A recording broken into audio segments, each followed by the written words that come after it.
Good morning, everyone. Ms. Houghton told us to go ahead and start without her, so we will start with the Pledge of Allegiance, and I will ask Chief Milligan to lead us.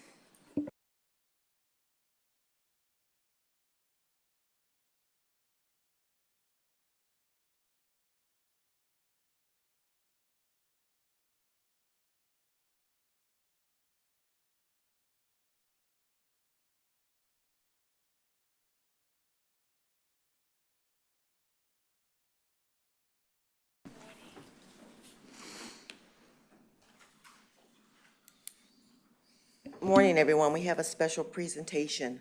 For the 5th year in a row, JWB's accounting team was awarded the esteemed GFOA Certificate of Achievement for Excellence in Financial Reporting for our FY23 JWB Annual Comprehensive Financial Report, which you can find on our website on the Budget and Financial page. The GFOA, or Government Financial Officers Association, established this prestigious award in 1945 to encourage and assist state and local governments to go beyond the minimum requirements of generally accepted accounting principles. Considered the gold star in financial reporting, the award encourages the preparation of annual comprehensive financial reports that evidence the spirit of transparency and full disclosure, and then recognizes individual governments like ours that succeed in achieving this goal. Please join me in congratulating Robbie, Lynn, and all the JWB staff involved in documenting and submitting our award comprehensive financial report. If the team could come up. Woo, this is heavy. Oh, and there's a lot. This is a big team. This is the whole team. So come in front of the podium. Get in front of the podium, and I'm going to come around. And who wants to hold this? One of the fearless leaders.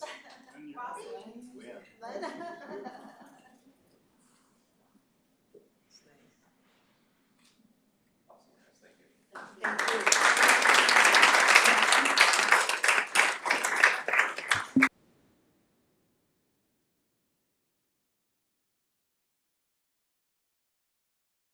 I have a couple people that have to leave early, so I'm trying to be mindful of their time. Next, we have items that are for consent. May I get a motion? Move. Second. All in favor? Aye. Any opposed? Next, we're going to go to our action items. And the first action item is to approve the community council appointments, and that's by Ms. Yaya Garcia. Good morning. I'm actually going to go first. So I'm here to announce two South County Council members for your approval. The first is Ms. Paris Lockley, who is a literacy outreach coordinator for Reach Strong. She has a public relations degree from FAMU University. Her work at Reach Strong has given her the platform to empower our children and give literacy development the opportunity to transform lives child by child. And then secondly, I have Deputy Raquel Cooper. Deputy Cooper was born and raised in St. Pete. Deputy Cooper attended the Boca Ciega High School. She's been with the Pinellas County Sheriff's Office for 8 years. During this time, she's worked with the Patrol Operations Bureau, the School Resource Unit, and is currently assigned to the Community Policing Unit. In her position, she can meet with members in our community to bridge gaps between law enforcement and the public, while also getting to know their needs and wants for our community. And then Ms. Yadidis Garcia will come up and introduce another council. Good morning, Yadidis Garcia, Community Engagement Manager. And it is a pleasure for me to introduce an applicant for the Mid-County Community Council. Her name is Dianelis Ruiz. Ms. Ruiz was born in Cuba. In 1994, she made a life-changing decision and made a daring journey to migrate to the United States on a raft. She was only 14 years old. Since then, Ms. Ruiz has built a life centered around her family and her passion for helping others. Since 2022, she has been working with Pinellas County Schools, where she has found a true calling in working with children and supporting their growth and development. She works in the Office of a Strategic Partnership. Ms. Ruiz, her service extends beyond her job. She volunteers with various organizations to give back to the community and is committed to making a difference. She's the proud mother of two children, a 27-year-old son and a 7-year-old daughter, both of whom bring her immense joy. She has been married for 11 years, and her family is the heart of everything she does. Her journey has shaped her into someone who values perseverance, family, and the importance of advocating for the community. Upon board approval of these appointments, we will have 41 active community councils throughout Pinellas County. And we have Ms. Ruiz here if you have any questions. Do I have a motion for approval? So move. Second? Second. All in favor? Aye. Any opposed? Welcome aboard.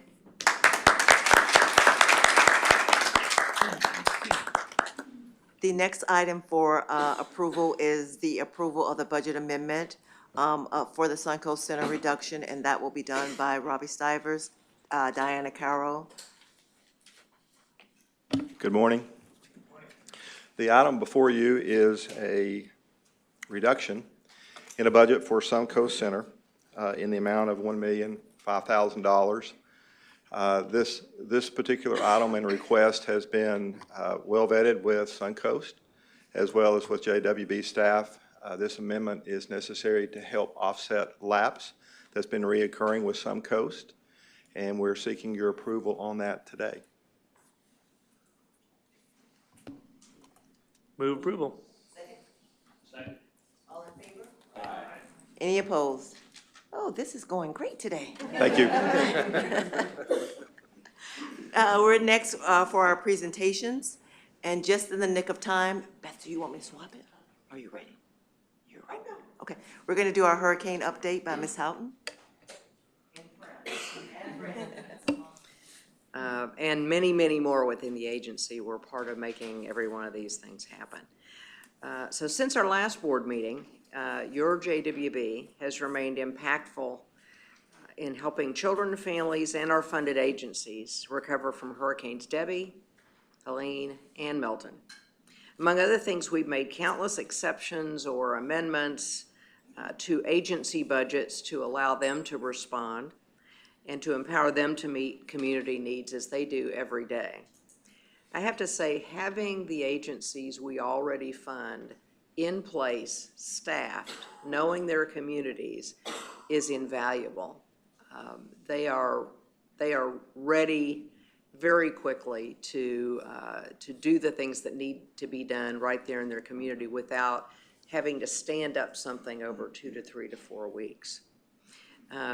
All of these folks are doing Herculean work, and you should really be proud of the agencies that we fund. Perhaps JWB's most significant impact as JWB has been to connect community needs to one of our funded agencies, knowing what they're capable of doing and knowing where they are and what they do. When needs have been heard, we had a pretty good idea of who might be able to step up to do that, often with our financial support or other support. Many responsive activities were planned immediately after Helene, but then put on on pause, but were reinitiated after Milton. And many are continuing, and some will continue for some period of time. On Saturday, October 26th, JWB partnered with St. Petersburg Free Clinic to host a Hurricane Relief Food for Families drive-through mobile event in our parking lot. More than 400 families received 50 pounds of food each, along with diapers, wipes, and items, information on turbo babies, and Sleep Baby Safely campaigns. The event was like the food distribution events we had over the summer, except that there was an extraordinary line, a need, of course, from the storms. And in fact, the long line stretched nearly a mile from our parking lot. A special thanks to JWB board member Mike McCurrick, who worked tirelessly from start to finish. 2 TV stations broadcast live from the event, with Beth going on air multiple times throughout the morning. What stood out most was the gratitude from families as well as the need. Linda? Good morning. JWB continues to connect residents from Clearwater's flooded apartment complex, the Standard, to a variety of services, mostly via our Maddie Williams Neighborhood Family Center. As one example, we connected Maddie Williams with Gulf Coast Legal Services, and together they hosted a well-attended legal presentation and clinic for residents on November 7th at St. Petersburg College Clearwater campus. More than 40 families and actually over 100 people were in attendance to receive free legal services from Gulf Coast, who agreed to continue supporting these families who needed assistance in recovering their pro rata October rent and security deposits. The families who lived at the Standard need significant continued support, which Maddie Williams Neighborhood Family Center was willing and capable, yet understaffed to provide. And so understanding the need, JWB approved the addition of a second full-time case manager to increase the center's bandwidth to assist. The funding for this position for one fiscal year is approximately $63,000. Families across Pinellas County continue to have storm-related needs related to very young children. As shared in our October meeting, JWB invested $50,000 with Johns Hopkins All Children's Hospital to increase the capacity for distribution of free car seats and baby items. We're also partnering with Baycare on similar efforts. We've connected these healthcare organizations with those agencies who provide free pack and plays, baby sheets, baby formula, and more. And these groups have been collaborating together to schedule coordinated events across the county and partnering to host multi-agency events at centralized sites. One of those events happened in our very own parking lot last Friday.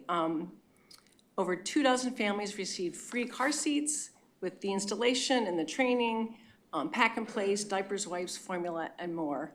And it was really well attended. I asked the certified representative from Baycare if the families that had registered signed up, and she said, yeah, we had only 3 no-shows, and they were all very, very grateful for their for the assistance. And of course, we did miss an opportunity to share with these families of young children the importance of safe sleep and our Turbo Babies campaign. It was, I'll say, a very hot morning, but a lot was accomplished. We want to thank especially Baycare, the Healthy Start Coalition, and the Florida Department of Health, who joined us last Friday morning. And as mentioned, families who have been displaced and relocated due to the storms need a safe place for their babies to sleep. And the Healthy Start Coalition of Pinellas, which I believe I see in the room today, has a successful Beds for Babies program in place, in which they provide free pack and plays, along with proper installation instructions and safe sleep education. And as such, and given the remarkable demand, JWB will be providing funds to the Healthy Start Coalition to expand this program outreach efforts as well. The dollar amount will depend on the number distributed. And JWB has funded a before school care program with the YMCA of Greater St. Pete to provide programming for those students who attended Madeira Beach Fundamental, which that school needs to be repaired. There are over 100 youth attending this program, and the cost is estimated to be $122,000. More may be needed depending on how quickly the school can reopen. And I know we have received a number of grateful messages from parents that this was one less thing that they needed to be worried about during this time. JWB has funded an agency that's administrative and service location is uninhabitable. We are working with Family Center on Deafness to move them to a new location permanently. The estimated one-time cost is approximately $90,000 for the move, renovations to meet Pinellas County Licensing Board requirements for school-age programming, furniture, and equipment. If the provider receives insurance or FEMA funding, FCD will return these funds to JWB as per our contract. The provider has been able to provide most services at temporary locations until this is all worked out. Suncoast Center has had various buildings with damage and are currently being assessed and worked on. And after insurance coverage, it looks like it will be approximately $29,000 that relate to JWB programs to be needed for the full recovery. This is being considered with the lapsed dollars in their current contract. The space at University of South Florida, St. Petersburg, where the Infant Family Center and co-parenting programs were housed, was impacted and deemed uninhabitable. USF has found an alternative space for the programs, and for the programs to be fully functional, new equipment and operation supplies are needed, which FEMA would not be covering. And so USF has requested JWB funding to assist, which totals about $29,580. Calls to our FSI Connect call line, which is managed by Elios, formerly known as PEMS, actually decreased during the hurricanes, likely due to lack of power and internet. However, the post-screening referrals from the call line to our navigation teams has nearly quadrupled. And this means that more people who were calling were eligible for assistance. One factor in this increase was our decision after Helene to temporarily waive the sustainability requirement for those individuals who lost employment because they were closed temporarily or permanently. The Elios and Gulf Coast Jewish Family and Community Services staff are now maxed with very high caseloads. But we are making a difference, and I want to share just two quick stories. One is with a single mom with a 10-month-old who had been working at a dental clinic that was flooded in Milton. And her employer offered her a position in their Tampa location, but her car had been flooded, so she couldn't get to that other location. So she was without employment for 2 weeks. She was able to find a new position, actually at a higher rate of pay, and started on October 25th.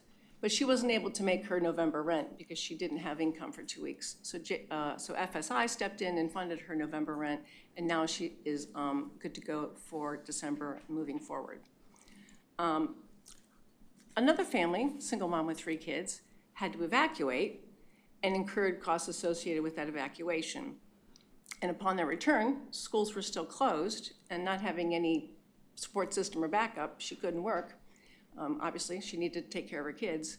So she didn't lose her job, but she couldn't work, so she didn't have any income for her November rent, which we've funded through FSI, and now she's back to work, kids are back in school, and she is also sustainable moving forward. Elios continues to meet immediate basic needs, including personal hygiene, cleaning, and baby items at their community resource distribution center that they stood up at their Palmway campus in Largo. Families are able to drive through to receive free basic need items and other resources 3 days a week. Through last week, which was their 3rd week of operation, 414 families had been assisted, and those families comprised nearly 850 adults and almost 850 kids. In addition to the Elios staff team, JWB staff and our Mid-County Community Council members volunteered on site. Resources for families impacted by these hurricanes that have come through the site were provided by JWB to the tune of $25,000. And let me just share one more story. This one's about the Resource Center. We have a single mom with 3 kids who lost power for an extended period of time, and she really struggled to feed her kids. So they spent a little more money than normal at fast food restaurants. She came to the Resource Center on the very first day, and she was given food, cleaning supplies, personal hygiene products, and clothes for an upcoming interview. She came back the next week to say she got the job. She's came back really to thank the team. I'm really grateful for the assistance because now she's back on her feet and she's confident and she's going to be fine. But she was in that spot where she just needed help to get over the bump. So we're proud that we were able to help her. The county reached out to us, I guess about a week ago, to try to find assistance in placing 4 to 6 families who were still in the hurricane shelter that they were trying to close, but that had no plan.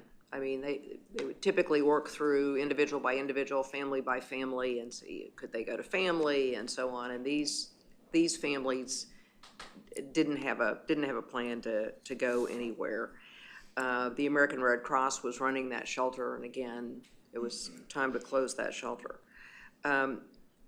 So we thought about FSI. You just heard how FSI is up to here, and also are really light navigators. Really, these are families that are going to need some serious case management. And specifically, they're going to need somebody to work who knows how to find housing and get them into housing. So we called our good friends at St. Vincent de Paul, who we partially fund, for the family emergency shelter and for rapid rehousing and housing assistance. And it was a quick yes. Tell me who to contact and we'll get it done. And I give kudos to St. Vincent de Paul for their response, but I would say in so many ways we got those kind of responses, and in particular when we already have these relationships, these funded agency relationships, and when we can also say to them, hey, if in doing this thing I'm talking to you about, you run into some financial needs, come talk to us. Well, we don't want you to say no because you don't have the money. We may have the financial wherewithal, but we don't have the staff or the program to make these things work. So together we can make this work. And they, like I said, they stepped up immediately. Maddie Williams is another agency I would send out kudos to, and many, many more. I think we've also created a few collaborations that didn't exist before. The hospitals and the social service agencies don't necessarily all work together as much as they have on these distributions, but I think they've all realized they have something to bring to the table. And I hope they'll find opportunities to work together again.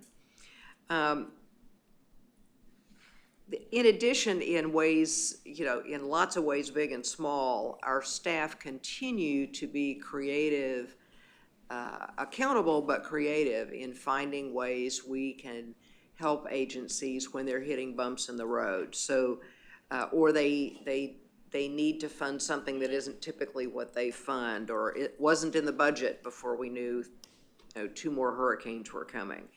And so our staff have shared very timely hurricane relief assistance opportunities with our funded agencies and with community partners. We've shared lots of information in our communication channels, Facebook, et cetera, relative to other resources that exist in the community. We've stayed very connected with the county's EOC and all of their announcements. We pushed out information about USDA's DSNAP, or Disaster SNAP, that, if I'm reading it right, has a very limited time period for when you can apply and receive that, and it's for folks who don't typically qualify for SNAP. And we've also shared grant opportunities that we learn about. The city of Clearwater had a particular grant opportunity, for instance, and we've shared that. Your staff have worked really hard this last 6 weeks or so. I think all of our county staff, our agency staff, certainly our JWB staff, and I'm sure many of you have been running on full tilt for a while. And so we're also trying to find ways of where can we lessen the load so that everybody can get the most important things done, but not be overly stressed out or exhausted. So if there are any questions about anything we have done, let me report to you, make sure this is accurate. Yeah, Karen, you want to report kind of the running bill for this? So at the last board meeting, you all had approved $500,000 to be used for hurricane, and through the different items that we talked about, the before school program with the Y being around approximately $122,000, for Family Center on Deafness $90,000, and so on. We have $195,590 left of that money, so we haven't reached the max yet on that. And just for clarity, but before that last board meeting, we had already committed to the $122,000 for YMCA of St. Pete. Oh, no, we didn't count, we Yeah, didn't. so we But- didn't- But we had committed to the free clinic and to Right. all children's $50,000 each. So she's excluding that, and the way I thought I heard it at the last board meeting was, you've spent that, that's approved, and we're allocating another 500. But if I'm inaccurate in the way I'm understanding that, from beginning to end, we've spent or committed about $429,000.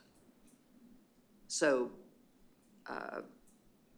we'd want to know how you view that first 100,000, and/or would you be willing to provide us some additional flexibility?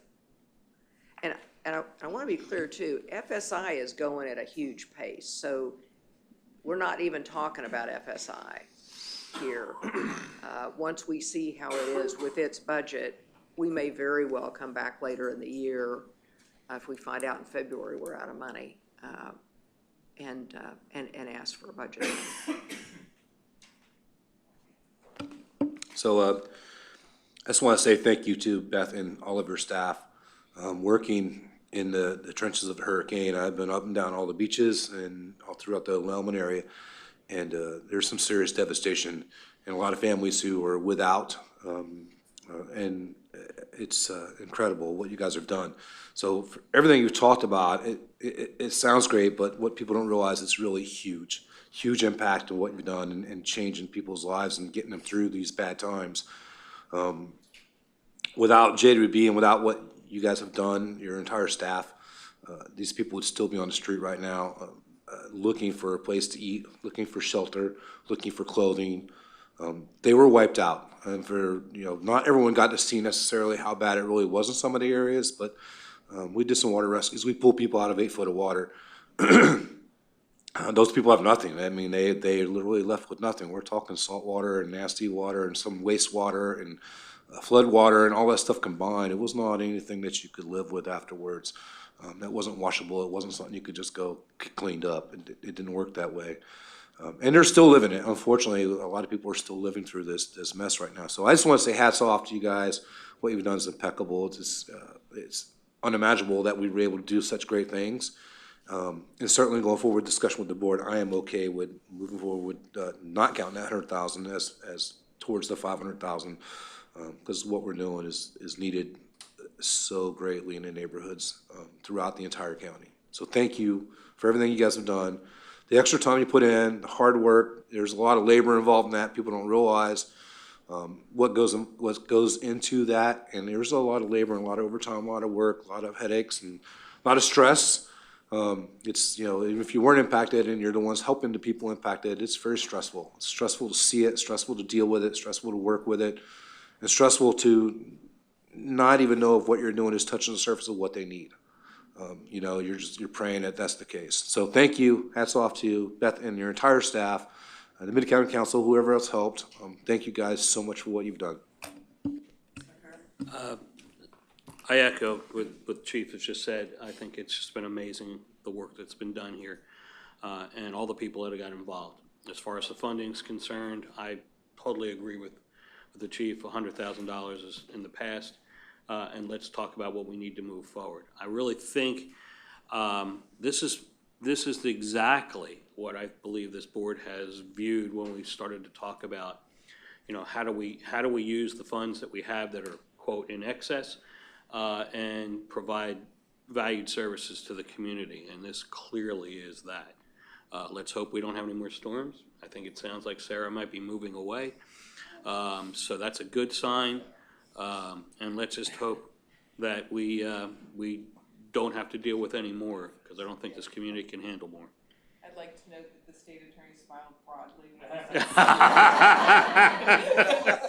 Well, I wasn't really talking about you, but if we could reference it. Is there anyone that would be opposed to taking the $100,000 off the table? Who would be bold enough to say, keep it on the table? I make a motion we get rid of the 100,000, take it out of that, not count it towards the 500,000 that we allotted for the storms. Do I have a second? I'd second that. All in favor? Any opposed? Thank you, and again, thank you to JWB And for just, all that you've done. sorry, just for clarity, that gives us about $160,000 between now and when we next meet. How are we feeling about that? I'm looking at you. No, I guess what I would tell you, I think that will be fine because we've heard so many of these front-end needs. But I also know if something serious comes up that needs assistance, you all have, and the policies give me flexibility if it's really pressing. Is that, okay. So the next thing that we have is a presentation from the Pinellas Fatherhood Collaborative with Mr. Kennard and Mr. Lopez.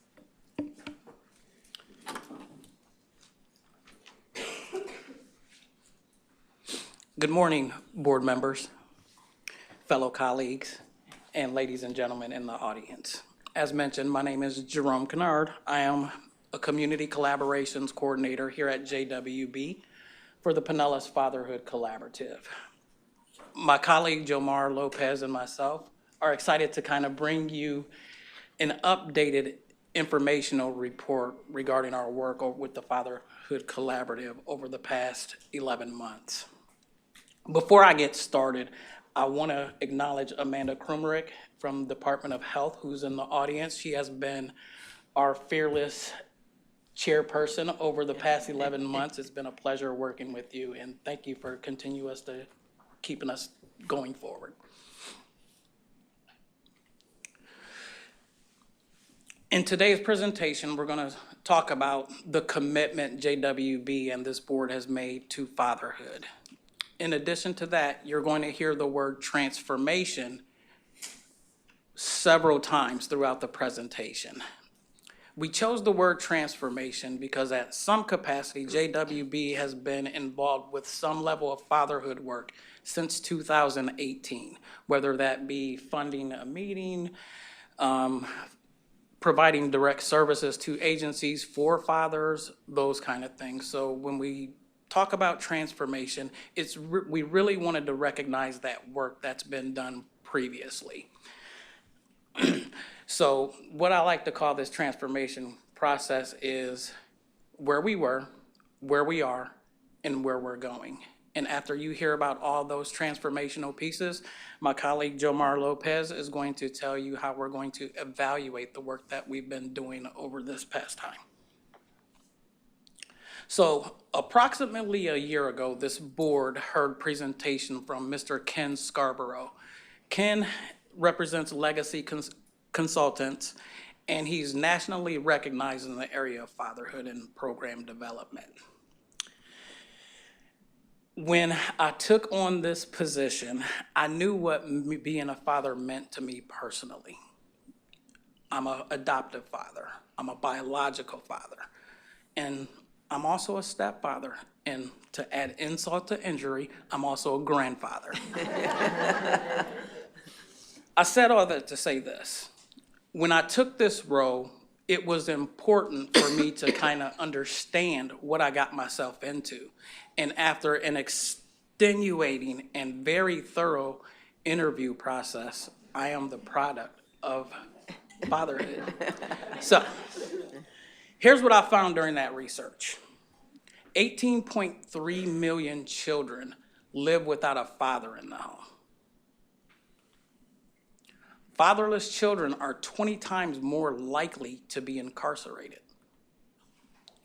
Fatherless families are 4 times more likely to raise children in poverty. 71% of all children who abuse substances come from fatherless homes. Of America's roughly 2 million prisoners, over 800,000 are parents, and 92% of those are fathers. The number of fathers in the U.S. is estimated to be about 72 million, which is approximately 55% of men aged 16 and over. This includes men with at least one biological child of any age. Think about that for a second. These stats are national stats. So after my research, I started to think, how does that affect Pinellas County? What in Pinellas County can we do and commit to fatherhood? So as I took on the position, we started to develop a new mission. Here in Pinellas County, one thing that became evident to me is that there were territorial issues regarding services being provided. There also were personal conflicts that exist within the collaborative. So in order for us to get over those barriers as a collaborative, we focused on creating a new mission. By creating a new mission, if we had conflicts within the collaborative, we could point back to this mission and say, hey, this is why we're here. This is what we need to guide the work forward. So we eliminated those barriers by focusing on the mission. That mission is to work in partnership with stakeholders to promote father-inclusive community resources that will equip fathers with the tools needed to positively impact the lives of their children, family, and community. We're all service providers in Pinellas County. We all should be on the same accord when it comes to serving fathers. As I mentioned to you before, I'm a father. I've had a lot of different hats. In addition to that, I spent 25 plus years in child welfare. One of the things that we struggled with in child welfare is engaging fathers. So how could I make that applicable to the Pinellas Fatherhood Collaborative? We changed to a new vision, and that vision is to see fathers valued in their role as an equal parent here in Pinellas County. In addition to that, we enhanced the tagline, which we want to magnify the voice of fathers in Pinellas County. If we can get all the service providers working with fathers on the same accord, then moving forward is going to be easy as we try to bring this to a collective impact model. When we approach bigger systems, say, hey, here in the social service space, we have it together. This is what we're doing to enhance those fatherhood engagement opportunities. As I said before, when I took on the role, we were initially working with 30 plus partners. Those partners range from the Department of Health. They range from that to neighborhood family centers and several other providers within the community. Since taking the role over in January, we've added 70 new individuals to our distribution list that represents 40 agencies. So they're showing growth. By dedicating the position here at JWB for this collaborative, we're keeping people connected on services regarding fathers. Like I mentioned before, we fund specific services in several programs. We fund the Department of Health contract. We also fund a position at Operation PAR.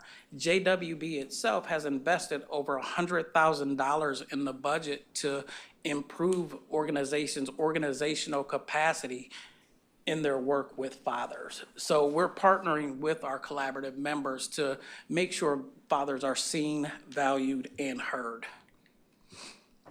So as we continue to structurally transform the collaborative, one of the things that we also noticed is that we didn't really have any structure.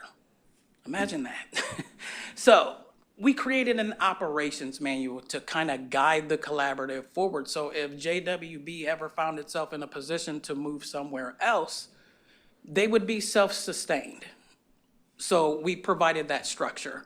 The other thing we did is we improved the resource distribution processes for agencies, which means if agencies wanted an item for a father, we improved that process and made it easier for them to access those items. We developed subcommittees, 2 in particular. One to focus on professional development, and also one to focus on activities that are within the community. We develop leadership job descriptions. The collaborative is governed by a steering committee, and that steering committee is made up of 11 different leaders in the community within their respective agencies. Within that leadership group, we also have officers. We have a chairperson, a vice chairperson, a collaborative liaison, and we have a secretary. So we elected these leaders, and in addition to that, we also provided an orientation to kind of go over the history of how we got to where we are today.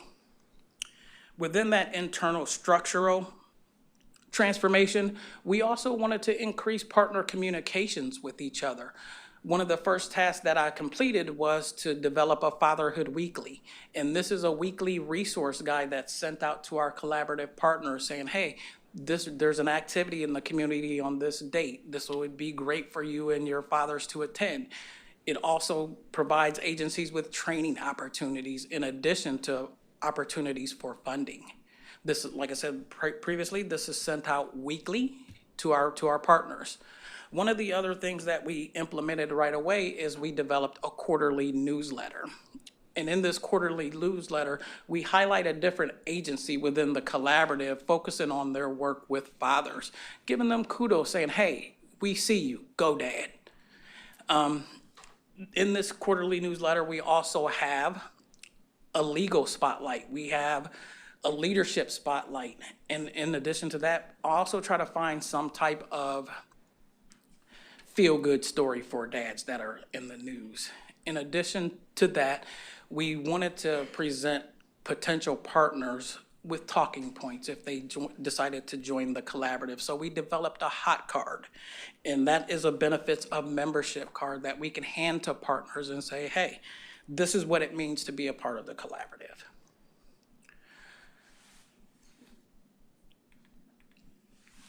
So with all of this transformation, perhaps one of the most important, most fulfilling, and most challenging part of this job is the transformation of relationships. Through JWB, I've been provided an opportunity to attend conferences in Atlanta and in New Orleans to kind of stay abreast on everything that's happening regarding fatherhood. I've been lucky enough to bring those things back to the collaborative to say, hey, there's potential for growth here in this area. What can we do? In addition to that, transforming the relationships outside of the collaborative, one of my pride points is to transform those relationships within the collaborative. And that's thinking of connecting TPET program with the Department of Health. That's letting them share resources so we can wrap around these dads and say, hey, Dad, we see you, we recognize you, we want to work with you, okay? One of the things that I brought to the table as well is just having different access to things within the community. One of the stories I'm getting ready to share with you now is a story of a barber in Clearwater who cuts my hair, obviously, you see. This relationship between the barber and myself has progressed to casual haircuts to, hey, do you know that I represent the Fatherhood Collaborative? This is what we have to offer. Well, Dad's a small business owner. He's a barber. So how can we integrate you into this collaborative? So this relationship has developed over 9 months, and now he's attending meetings as a part of the collaborative. So we're impacting the community in small ways and thinking of those non-traditional partners that say, hey, we see you, Dad. The collaboratives itself also has paid for training for professional development for several of our members. We recently took a group to a Reach Up conference across the Bay into Hillsborough County to support that agency serving fathers. JWB was able to pay the registration fees for those members. So as we continue to grow and continue to spread the word about the collaborative, moving forward, we're going to be updating partner agreements. Just saying, hey, thanks for coming on board. This is what it means to be a part of the collaborative. In addition to that, the steering committee or the leadership group is coming up with a collaborative seal of approval. And how I explain the collaborative seal of approval is, think of your neighborhood watch programs, how you see a neighborhood watch sticker in the window. This is what I want for fatherhood here in Pinellas County. Say, hey, you're father friendly. What does this criteria look like? And hey, if you meet that criteria, this is how we're going to recognize you. In addition to that, the collaborative itself and the subcommittee will be creating goals going forward, and we're going to define what it really means to be an active member.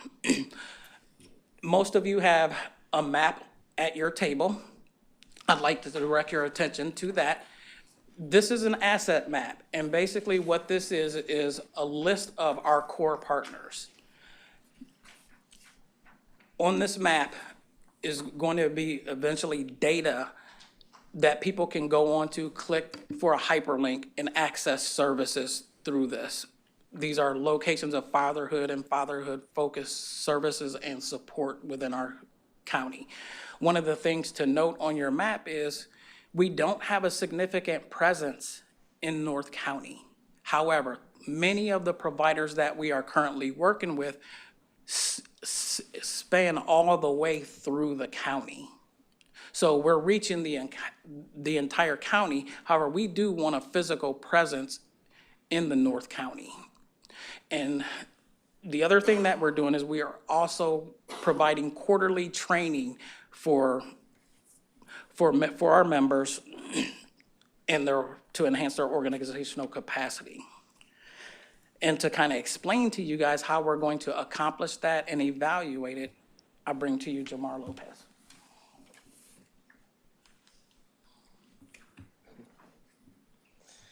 Thank you, Jerome.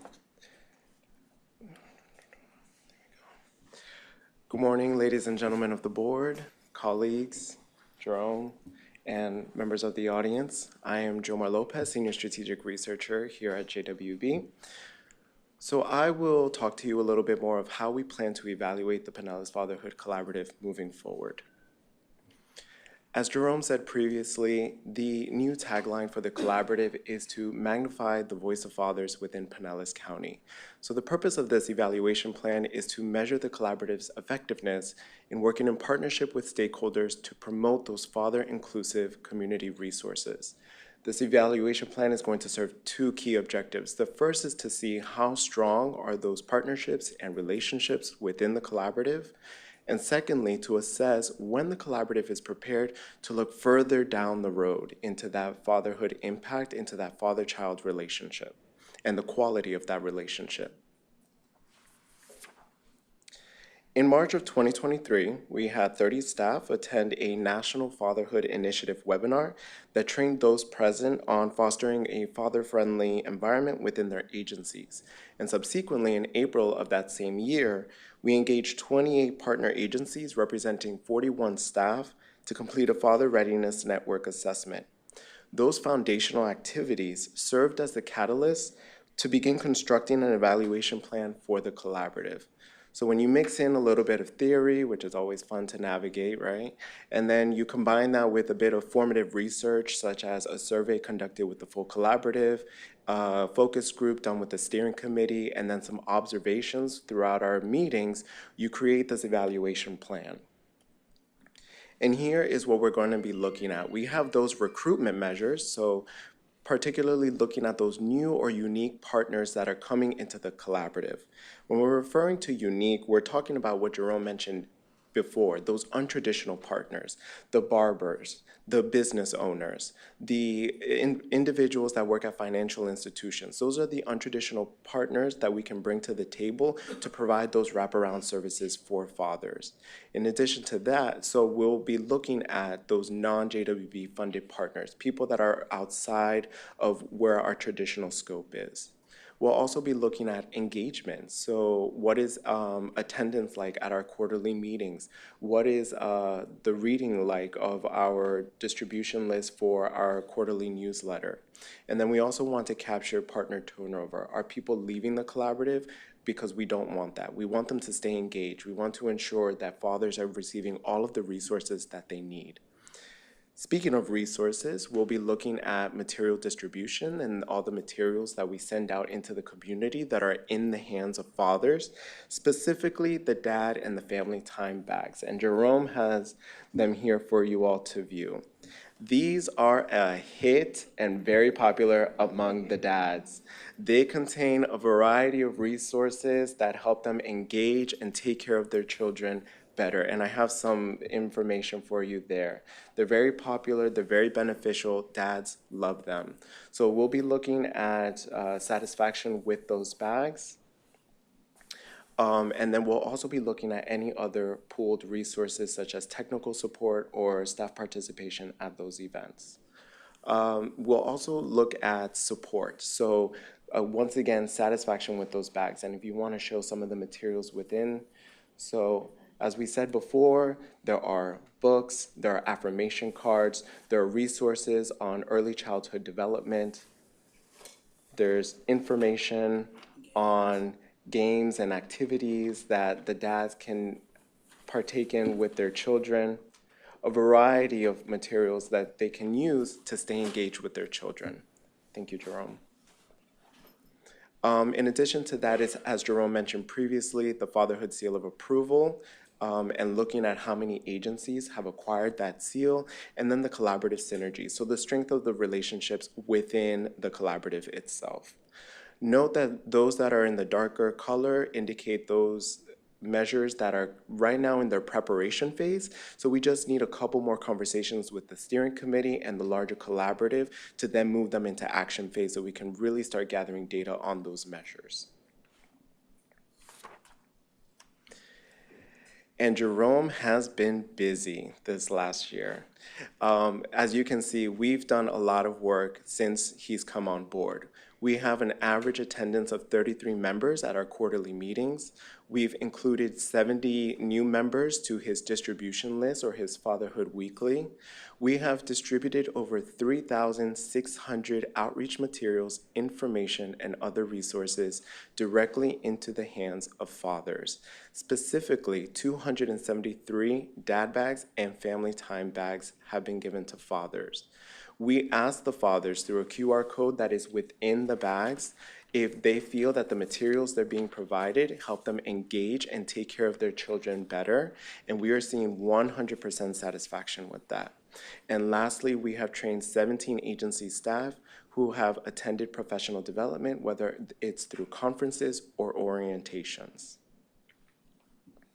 So what is left to look into? Well, it's more of those support type measures. Regarding the Fatherhood Seal of Approval, we're in current communication with the steering committee to set some standards as to what is seen as a high quality fatherhood focused agency. In particular, we want to expand training and organizational development. As we train our agencies in father-focused environments, we want to ensure that they're being responsive and that they're implementing those changes within their agencies with fidelity. And lastly is that collaborative synergy, that they are networking, that they're engaging with one another, and they're pooling resources. So we have identified some validated and reliable measures to look at collaborative synergy. It just requires a couple more conversations to identify the one that is just right and a perfect fit for our collaborative. It is these support measures that are going to come together and tell us we are ready to look into that father-child relationship and see the strength of that quality relationship and whether we're doing our work very well, and if not, where can we improve so we can continue working downstream.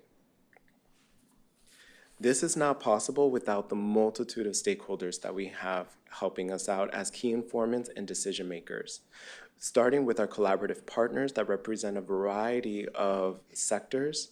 In addition, the steering committee that is helping provide that strategic vision and thinking. We also have backbone staff such as Jerome doing the operational lifting, and of course our executive leadership that is helping us to align our priorities.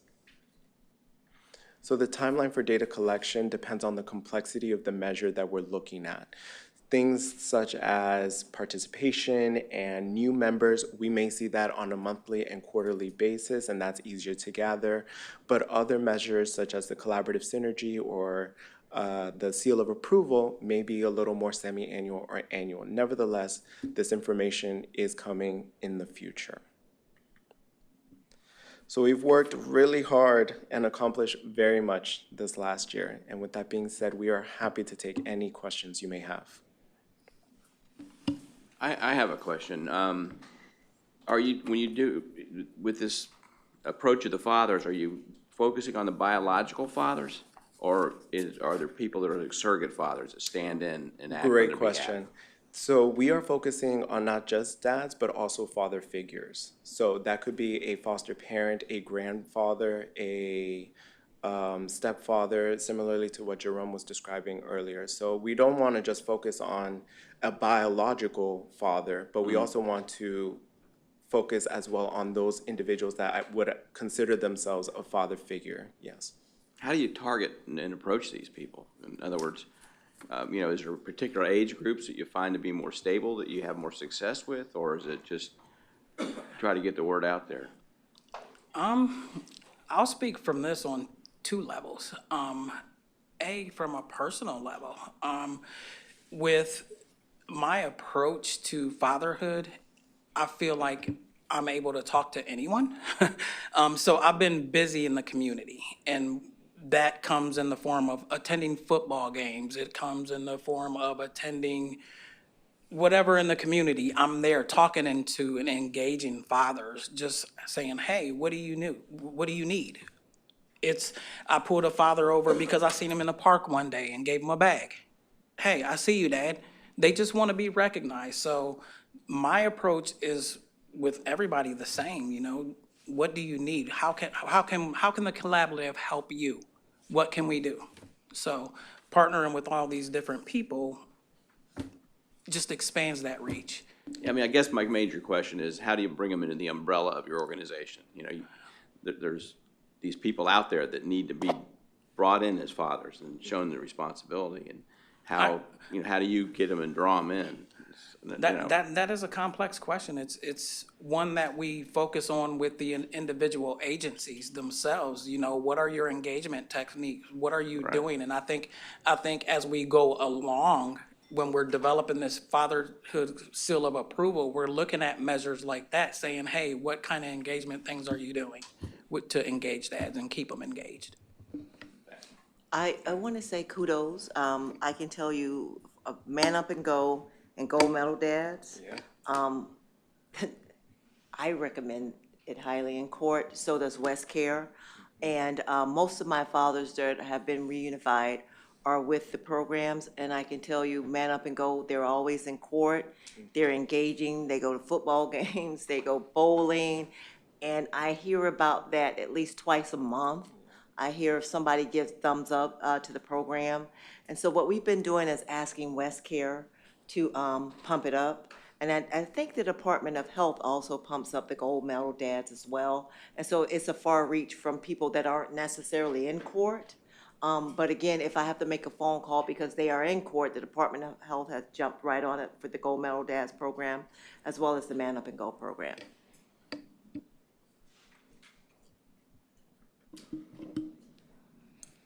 Thank you, great report. Just go ahead, Ms. to Nathan. build off of what Judge Moore said, I actually didn't realize there were so many fatherhood programs here in Pinellas, and I know you guys have a big vision, so I'm sure you're thinking there's not enough programs. But you know, I see Gold Medal Dads and Man Up and Go, and they're great, and I wish I saw more of these, or that I was aware of them.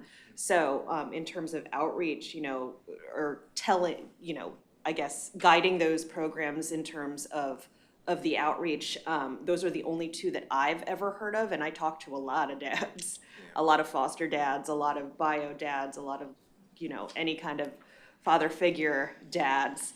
And so I think that is certainly an area where you guys can really soar, because if there are this many and we've only heard of two, and you know, granted, court is a small sector, but we talk to a lot of people. So, you know, I think that there's so much opportunity here, and I think you guys are doing such a wonderful job. This is like, I'm really excited about this. I think it's a great program. So thank you. Thank you. And if you guys haven't thought about it, maybe if you get with CPI, because they do a lot of diversion. And so maybe if they can do a fatherhood collaborative up front, maybe we don't have to see them on the back end. Because they touch a lot of people that we don't see a lot of times. All right. Yeah. Programs, Yeah. in-home programs. Wonderful. Thank you.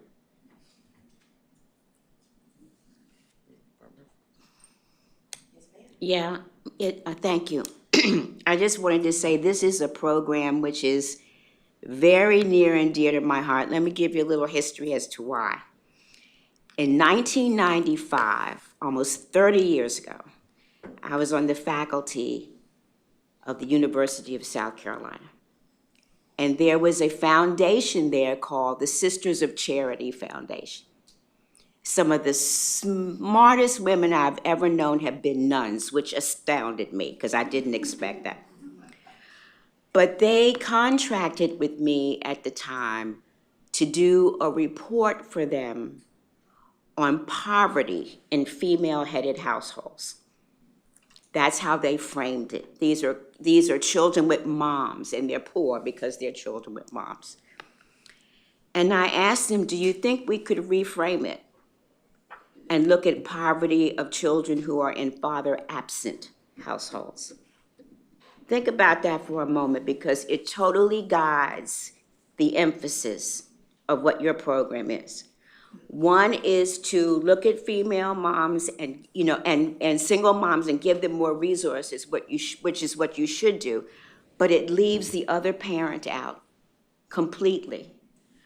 So I thought about it a little bit, and I made a call, and I can't think of his last name, but in 1995, I made a call to a Black man who was working for Healthy Start in Baltimore. All I remember was that his first name was Joe.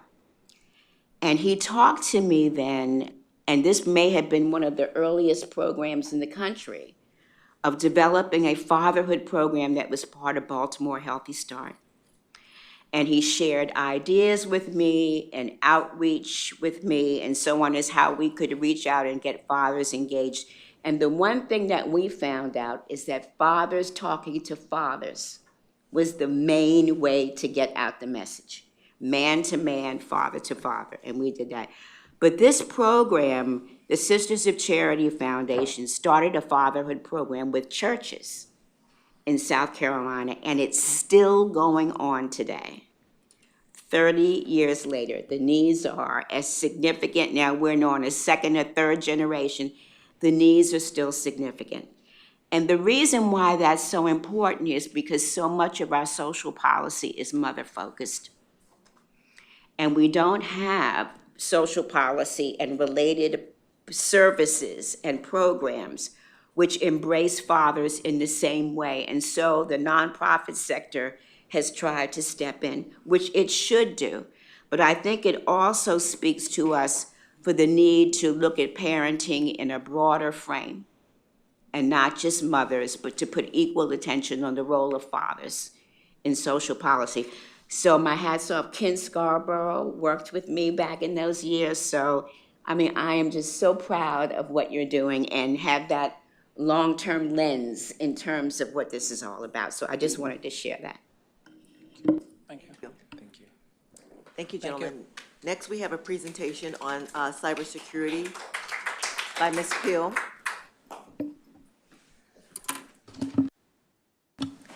Good morning, I'm Laura Peel, and I'm the Chief Information Officer here.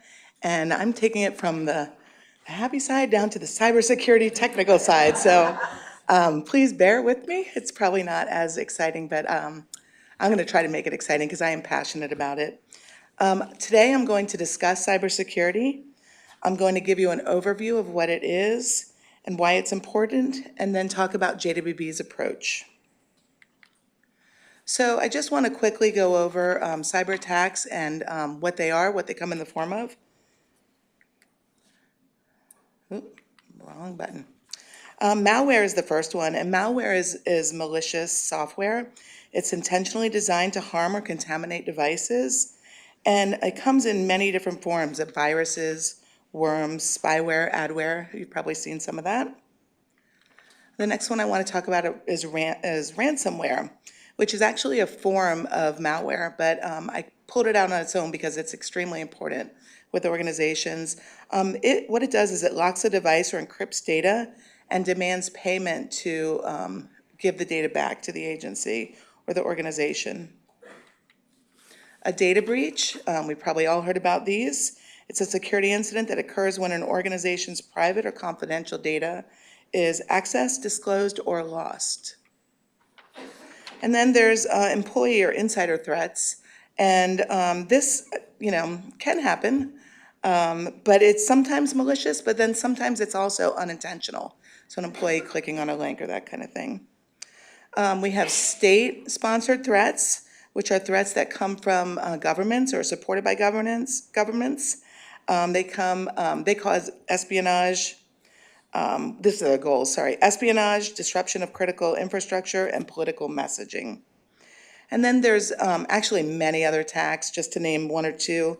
There's the man-in-the-middle attack, where hackers put themselves between the users and websites and read all the information, so if you're entering your credentials. And then an evil twin attack. I thought these names are kind of funny, but they're actually where the hackers will impersonate Wi-Fis. So you may think you're on the Starbucks network because there's no authentication, but you're actually on a hacker's network, and they make their signals a little stronger, so you don't even know the difference. But everything you're inputting, they're seeing.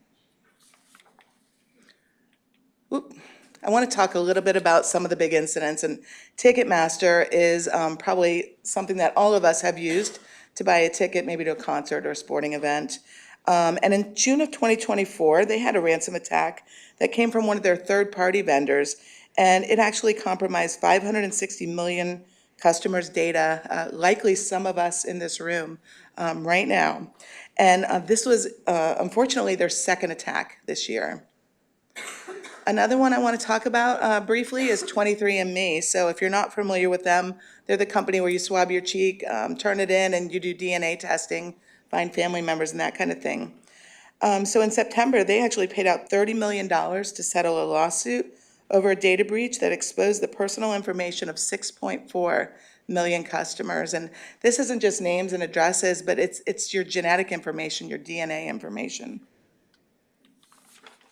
And then to talk about something on just a smaller scale, actually smaller than our county, is Franklin County, Kansas. And they just recently, about a month and a half ago, exposed information of nearly 30,000 residents from the county clerk's office.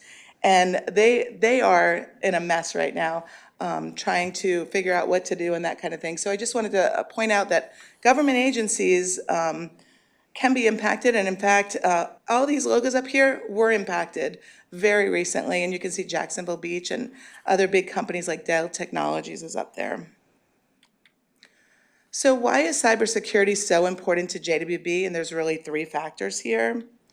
The first one is we want to protect our data. So we have personally identifying information, which is known as PII, and some protected health information, PHI, on our agency participants, and we want to protect that.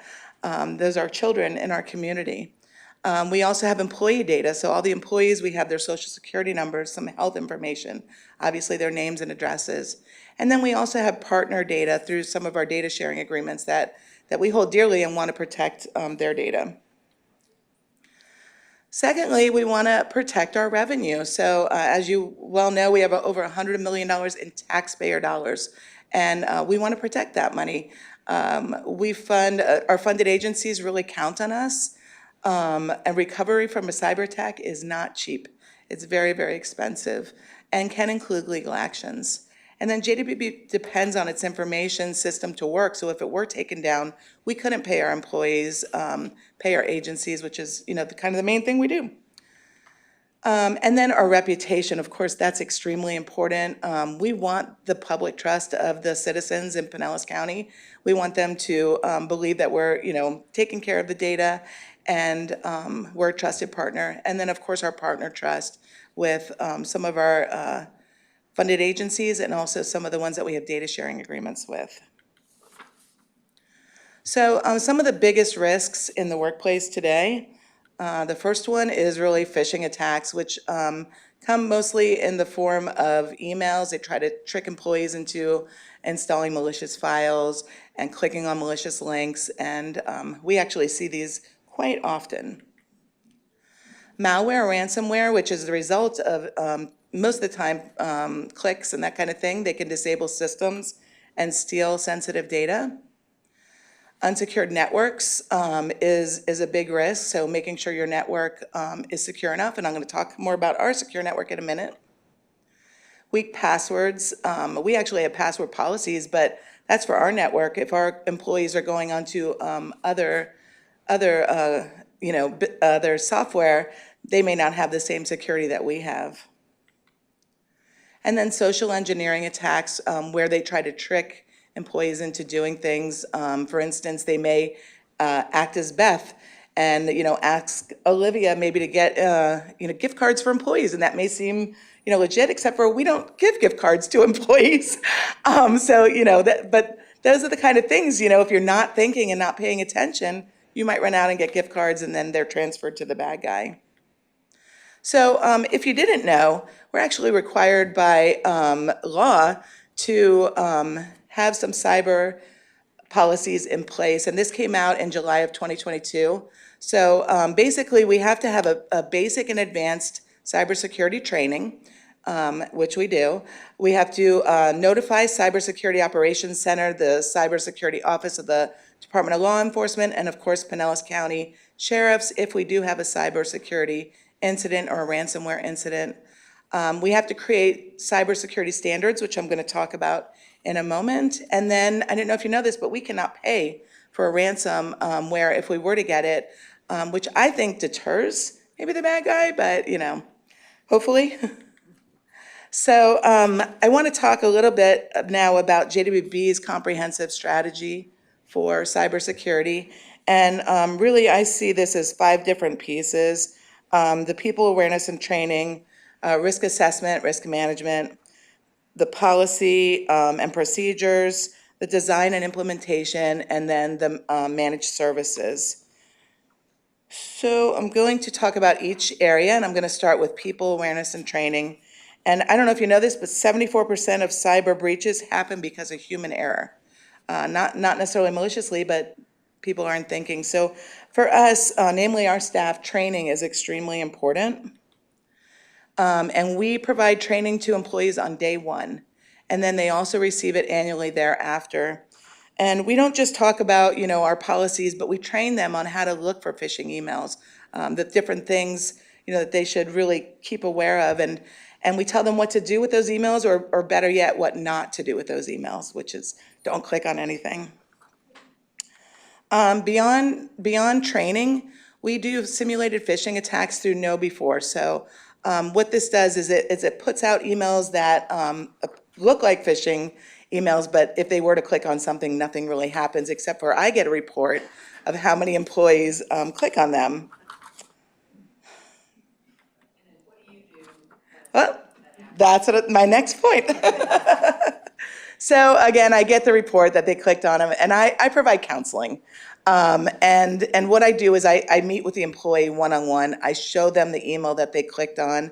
I show them what they should have looked for, how they should have recognized it, and that kind of thing. So we really work with the employees. There's new phishing attempts all the time. And then also with the people awareness, we report to employees if there's a big phishing attempt going on, and then I also report to the risk management team. We do have incident and breach notification training, and this mainly applies to HR, communications, IT, and basically what do we do if we were to have a breach? We need all our procedures right in place, and we do tabletop exercises with different scenarios on that. We also have a disaster plan. So a breach can be considered a disaster. And we actually have two different modes of this. We have our employee disaster plan, which really talks about the groups and what each group is supposed to do and our contacts. But then we have a more technical one where we talk about our backups and how they need to be restored and what order and where they get restored to. And then we have an assigned security and privacy officer that is actually, these positions are written into employees' job descriptions. And I'm actually the security officer. So my goal with that is to protect the data, conduct risk assessments, set up policies, procedures, establish plans for data recovery, and perform security audits. And then over here is Savi Guidicelli. She is actually our HR director, but she also has the role of privacy officer. And she looks at our privacy policies. She looks at the disclosure documents that employees must sign saying they won't disclose. She provides the HIPAA and policy procedure training, and she also consults on privacy matters. Okay, so risk assessment. There's a couple of things we're doing here. As I mentioned, according to law, we have to adopt a standard for cybersecurity. And following the lead of BTS, Business Technology Services, they are the IT organization for the county. And we have a contract with them to assist with some of this. They've adopted the NIST standard, and we've decided to as well. It has 6 core functions, and you can see them listed here, identifying the information or the data, protecting it, detecting it, responding, and of course recovering from it.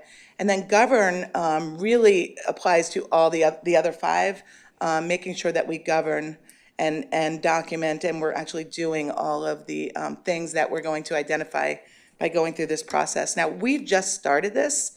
We're actually in the identify categorize stage, which we're about done with, but that doesn't mean we're really not doing anything. We do a lot of, these are our current activities, so we have asset management, we know our data sources, we know our data sets, we know all of our equipment, and that kind of thing, so that's all documented.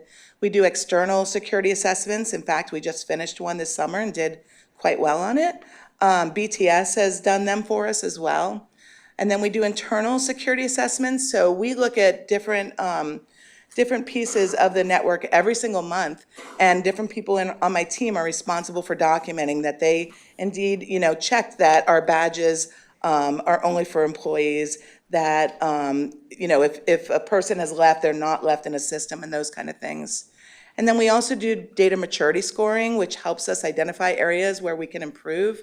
And this is through some of our managed services I'll talk about in a minute. And then risk management reporting, which I spoke about earlier with our management team. But one of the biggest things, cybersecurity insurance, we are very lucky, in fact, to say that the last 3 years, we have not had a huge increase. That's very rare. But what they do is when they're giving us a quote for our insurance, I have to fill out an extensive application, which I consider also an assessment. Are they willing to, insure us? And they have been. So that's also a big piece of risk management.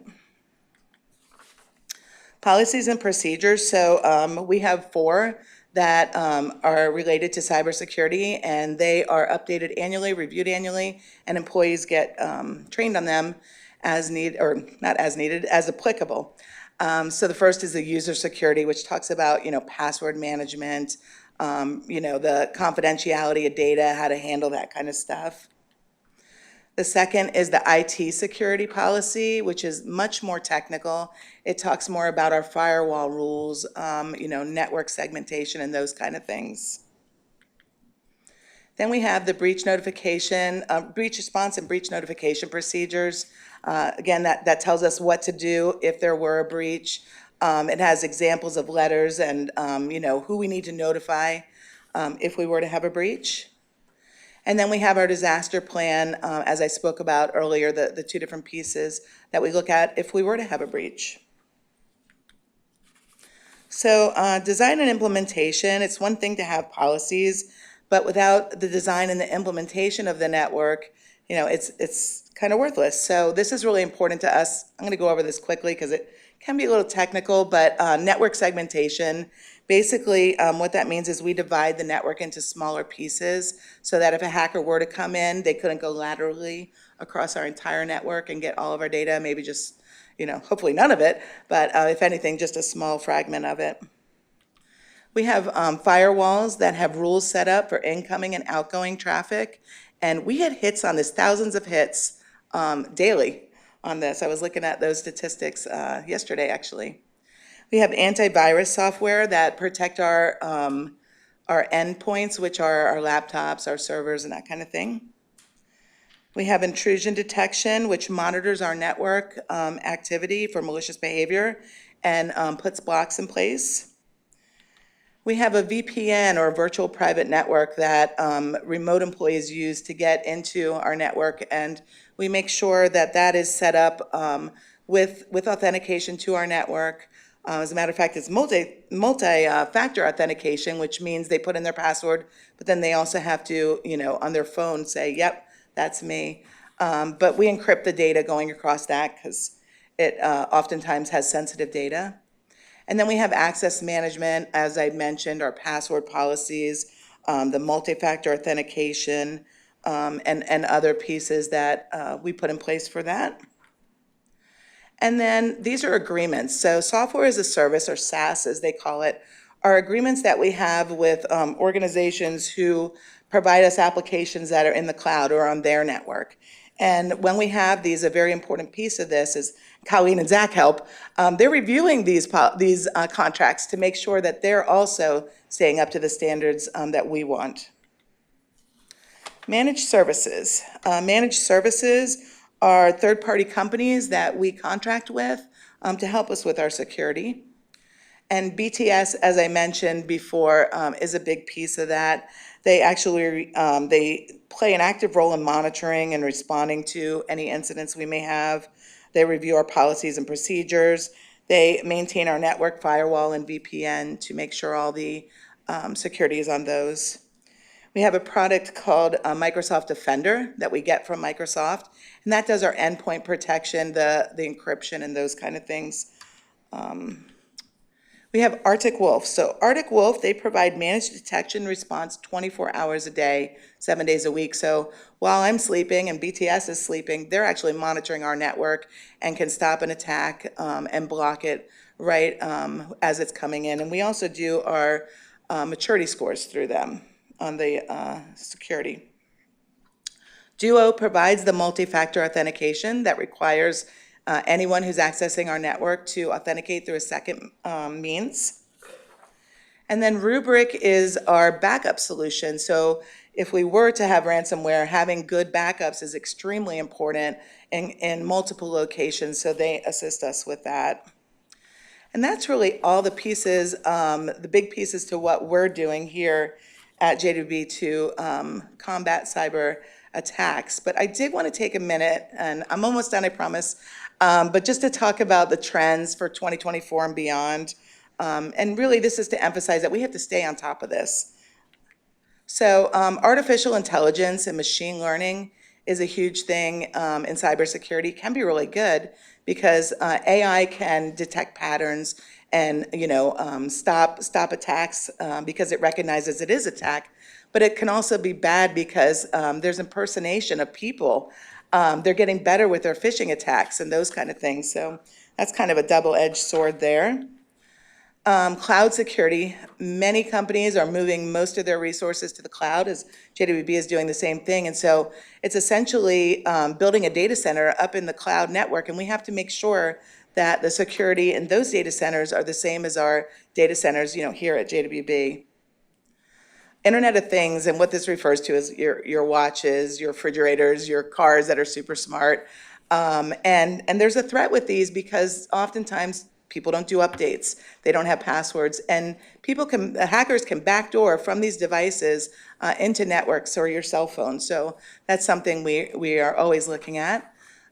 With the expansion of remote work, and there's a cybersecurity risk there. And I'm not really talking about so much, working at home. It's more working at Starbucks or Target.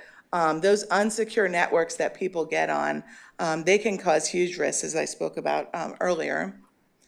And then quantum computing, and I actually had to write down the definition of this. It harnesses the laws of quantum mechanics to solve problems too complex for classical computers.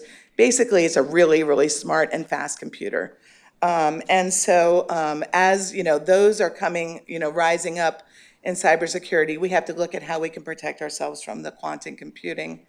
And then the combination of the quantum computing along with the AI, the phishing attacks combined together, they're really getting a lot of sophistication and having better means to attack businesses. And then the 5G networks that your phones are going on, they're great, but they also attach to more devices. So as that is happening, it leaves more vulnerability for cybersecurity. So, I don't mean to scare anybody, but I do want to emphasize the importance of cybersecurity, express how critical it is to keep up on the trends, to invest in our protection, to train employees. And I'm going to just end with a quote from James Scott, who is the co-founder of the Institute for Critical Infrastructure Technology. And there's no silver bullet with cybersecurity. It's a layered defense. A layered defense is the only viable defense. So with that, I will take any questions that anybody may have. I just want to say, I think you're doing a great job with that. Thanks so much. I really appreciate you giving us the updated presentation, but it also shows how complex and how up to speed you have to continue to be. And as you move with quantum computing and AI combinations, I mean, we're talking nationally about the potential of a quantum financial system that may be coming out, and there are tests going on about that as well. Those are the kinds of things that, if hackers can get into, we're all in real trouble. Yes, right? exactly. Keep up the good work. I think it's extremely important, and I'm glad your team is emphasizing we've got to continue to stay on top and in front of this going forward. I agree, yes. Anyone else? Okay, Great thank you. report. Next, we have the CEO report by Ms. Houghton. Well, you've heard a lot of this through the hurricane update, but I'll share just a few other things.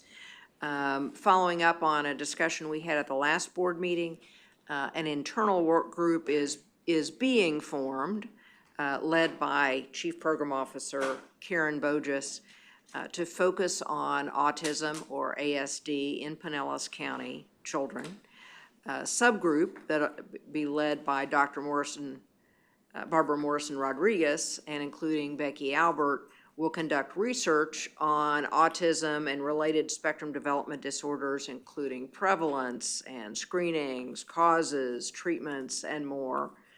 And factored into their research will be work previously done by the Pinellas County's Behavioral Health System of Care and Autism Subcommittee, of which JWB has also been an active partner in our Children's Mental Health Initiative. So we will begin reaching out. We'll be doing two things simultaneously, that research, and we will begin reaching out to those we know and those we learn who are active in providing screening, diagnosis, or treatment for kids with ASD within the county. So that would include Dr. Jennifer Katzenstein at All Children's. Mike McCurrick is going to connect us with the Elks Club. They have a significant investment and program in assisting kids with autism. Gail Ryder with Baycare, and others. And I'm sure all of that will layer and we'll learn who else is already in that space. And if there is a gap that makes sense for the Juvenile Welfare Board to fill, or if we need to be more supportive of something that already exists. So there will be more partners as we go along, and my prediction is that there will also be legislative pieces or Medicaid gaps or payment issues that where our impact may be advocacy as opposed to direct funding of any services. Turbo Babies has been rocking it over the past several weeks while the hurricane stuff's been going on. The Turbo Babies campaign has been focused on partnering with those hurricane reliefs, and there you see some of our folks, that involve families with young children, including recent food and car seat distribution events. So, as always, the Turbo Babies folks have been smart. They're going where the parents and kids are. And while families struggle due to the impact of back-to-back hurricanes, kids still need and deserve to be kids. And in the month of October, Turbo Babies participated in several Halloween-themed community events, including Parks Trick or Treat event and St. Pete Fire Rescue, annual haunted house, some pretty cute kids there, which brought out 3,000 families for a family-friendly event at Fire Station number 10 in St. Petersburg. So this is a lot of the way that these messages are going to get out, and the pit crew bags are reinforcement for families after they leave these events. We also onboarded several new partners recently. The exchange clubs, whose members volunteered to pack pit crew bags earlier this month. The Bay Area Pregnancy Center, who will be providing face-to-face education and pit crew bags to families at their 3 Pinellas locations. And also the Junior League of St. Petersburg, who will serve as a volunteer arm of this campaign. So the partners are growing, and the outreach is growing, and the impact is growing. On November 1st, JWB staff gathered again at Eagle Lake Park for our annual Appreciation Day picnic.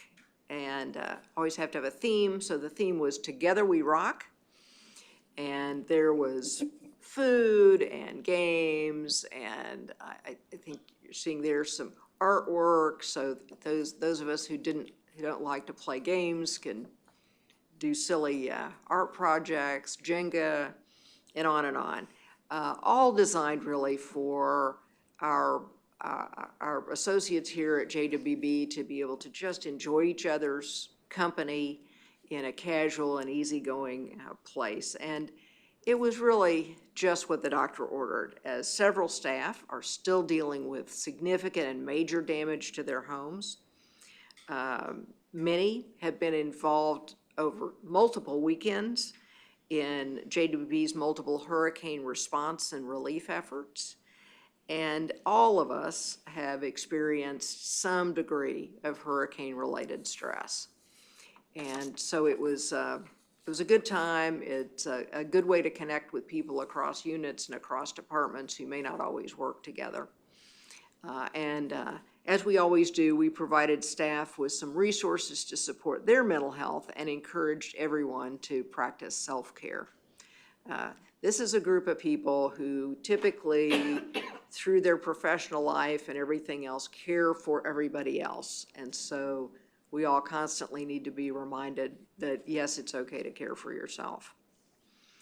Our Kids First Luncheon, want to let you know that someone figured out, that 2 of JWB's signature events were within, at least last year, were within 6 weeks of each other.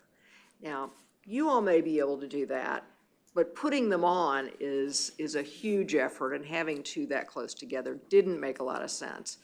So, and for the communities that, and community leaders we want to bring into those, it didn't work as well. So we decided to move our annual Kids First Awards Luncheon to the fall, and that event will take place on Friday, October 24th, from 11:30 to 1 at the Coliseum in St. Pete, and you'll be sent a calendar invitation. The prior event was April 26th. I don't think we'd put that on your calendars yet, although we'd mentioned it here from the podium. So you might have been on top of that and put it on your calendar, so you can take that off. We're going to adjust the Kids First Cooperman Vogue and the Dillinger McCabe Leadership Awards for that new date and determine the best way forward with the H. Browning Spence Education Awards that really fit a little bit better in the spring. They're educational scholarships, so we'll figure that out. For future years, we'll host this annual event on the next to last Friday in October, unless other things happen. And we've already reserved the Coliseum for those dates going forward for 3 years, which you have to do with venues. We also recently met with Kay Dillinger and with Denise McCabe, so both of them are aware of that change, and they're very supportive of that. And also vetted that with our board chair, who's very supportive. So following this meeting, Olivia will send out an Outlook calendar invitation to board members so that that date will be saved on your calendar. I think that's all I have today, unless you all have any questions of any of us.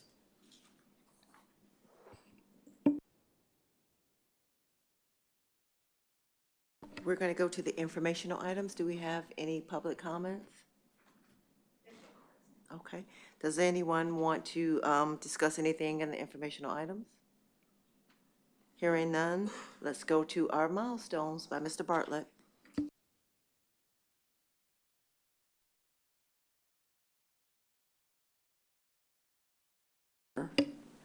Victor Sino, 1 year. Giselle Feliciano, 2 years. Sarah Fairbanks, 2 years. Rebecca Gross-Teeter, 3 years. Melissa Orquis, 10 years. And Quinn Fan, 13 years.